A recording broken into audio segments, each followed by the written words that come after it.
Guys, welcome to Career Media once again. My name is Gulshan Jha. There is a recent update regarding NEET PG 2022 counselling.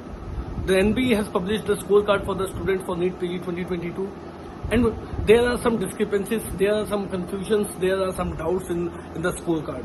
So in this video, we are going to cover all those questions, all those doubts, and try to just figure out the possible answers for those discrepancies. Right. So let's start the video. First of all, in the scorecard there are totally 11 fields given, right?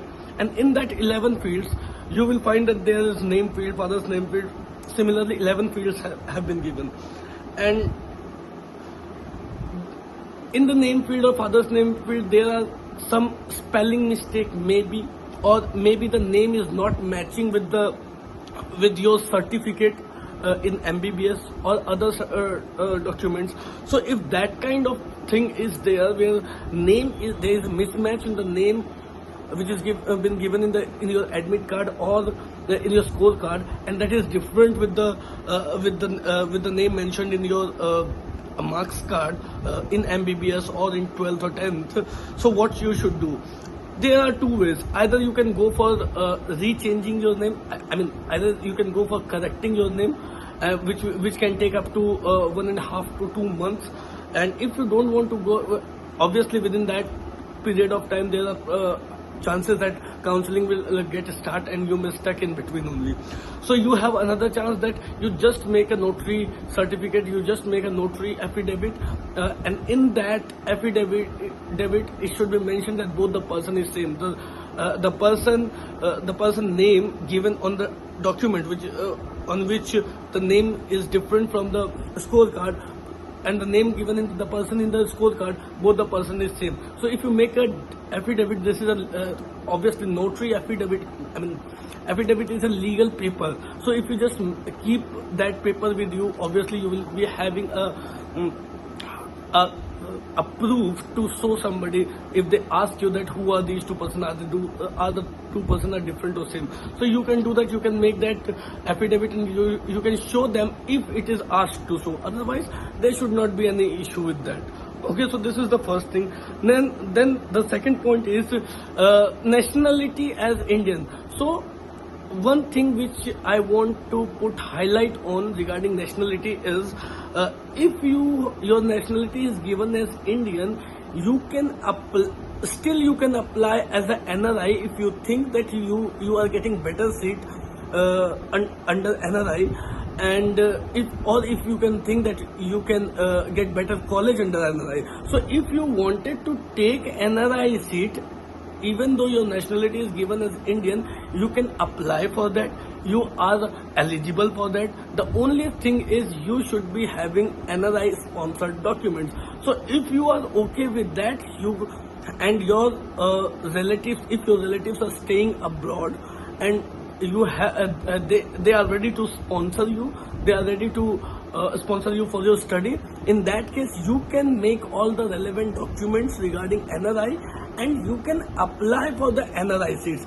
Now there is a question that if I make a document and I will apply for NRI, then will I be eligible for government seats or management seats or the lower fee structures seats? Yes.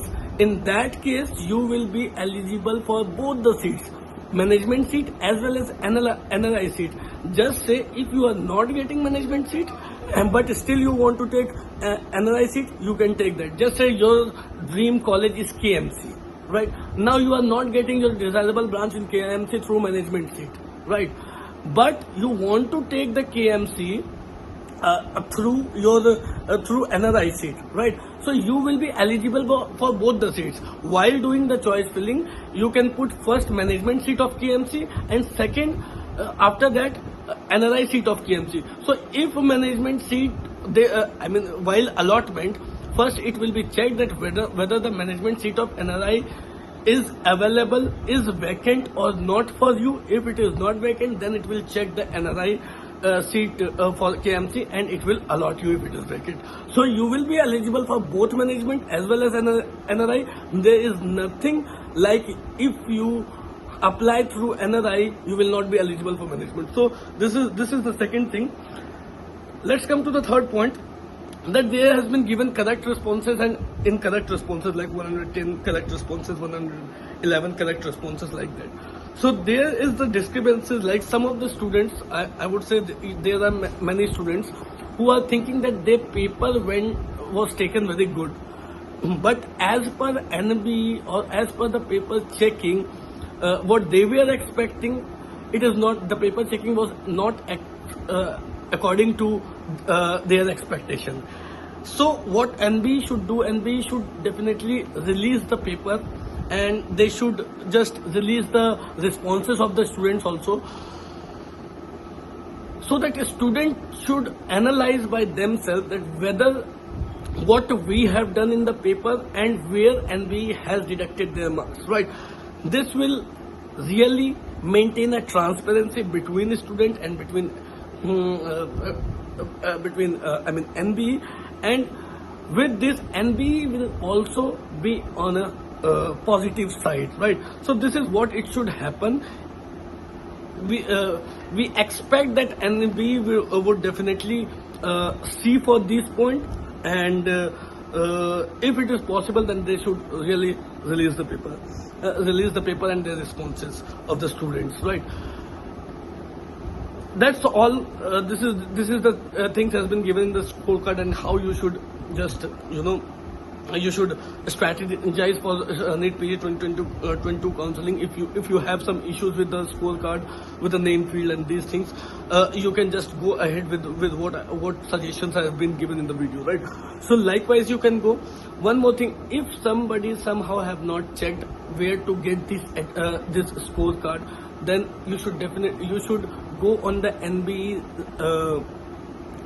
your user ID and password. You should use your user ID and password to log into your account, and there itself you will find this scorecard. You can check over there, you can download it from there.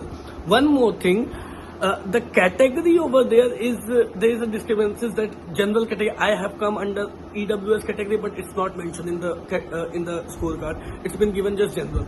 Yes, all the EWS candidates will be considered under EWS, but on scorecard or in admit card it comes like general only. It's similar to OBC, creamy layer and non-creamy layer.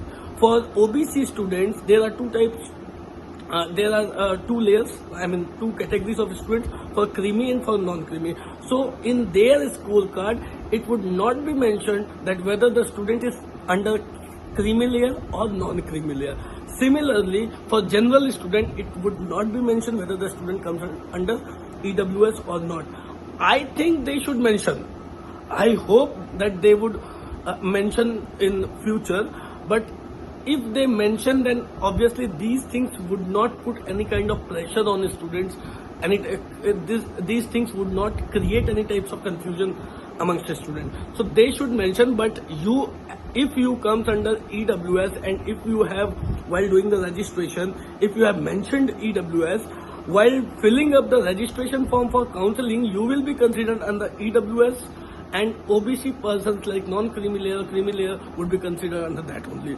So you need not to worry about the category thing given in the scorecard. So these are the things which has actually created some problem amongst the student. I hope this video will really be helpful to you.